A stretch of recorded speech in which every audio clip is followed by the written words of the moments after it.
করলার তিক্ত স্বাদ অনেকের অপছন্দ হলেও সঠিকভাবে রান্না করলে এটি খুবই সুস্বাদু হয়। আর করলা স্বাস্থ্যের জন্য উপকারী তো বটেই। একটু ভিন্ন স্বাদের করলার এই বিশেষ রেসিপিটি দেখে নেওয়া যাক।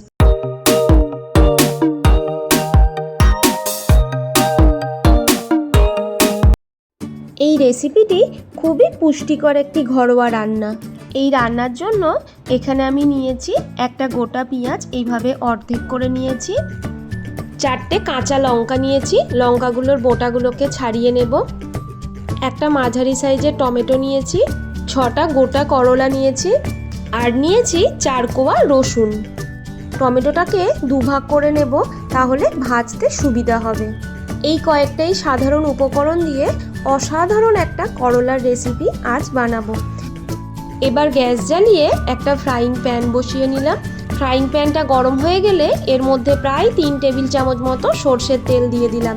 তেলটা হাই ফ্লেমে খুব কড়াভাবে গরম করে নেব।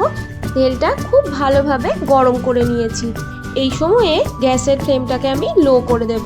এবার একে একে গোটা সবজিগুলোকে তেলের মধ্যে দিয়ে দিচ্ছি। করলাগুলো যেহেতু ছোট, সেজন্য আমি না কেটে গোটাই দিলাম। তোমরা বড় সাইজের করলা দিলে মাঝখান থেকে দুভাগ করে নেবে। সমস্ত সবজিগুলোকেই তেলে দিয়ে দিয়েছি। এক পিঠটা 1 থেকে 1.5 মিনিট মতো লো ফ্লেমে ভাজার পরে প্রত্যেকটা সবজি একে একে উল্টে নেব। সব সবজিগুলোকেই দেখো উল্টে নিয়েছি। রসুন, লঙ্কা এগুলো খুব ভালোভাবেই ভাজা হয়ে গেছে আর নরমও হয়ে গেছে, সেজন্য এগুলোকে আগে তুলে নিলাম।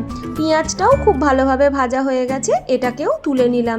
করলা আর টমেটোটা আরও কিছুক্ষণের জন্য তেলে এইভাবে ভেজে নেব।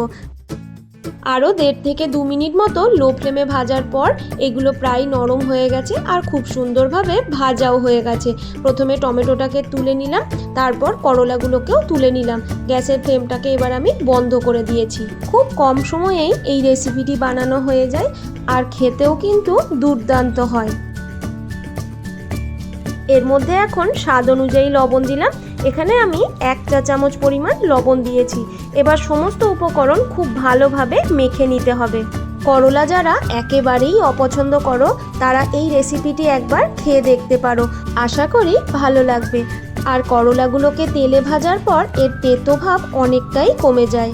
আবার এটি মাখার সময় টমেটো, কাঁচা লঙ্কা, রসুন, পেঁয়াজ থাকার ফলে এর তেতো ভাব প্রায় থাকে না বললেই চলে।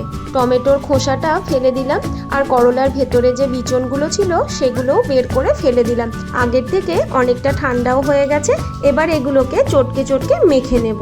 এই করলা মাখার রেসিপিটি গরম ভাতের সাথে দুর্দান্ত খেতে লাগে।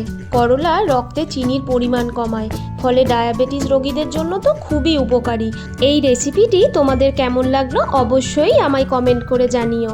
যদি ভালো লেগে থাকে একটা লাইক করে দিও আর আমার চ্যানেলটাকে সাবস্ক্রাইব করে আমার পাশে থেকো। প্রত্যেককে শুভ ভোজন। টাটা।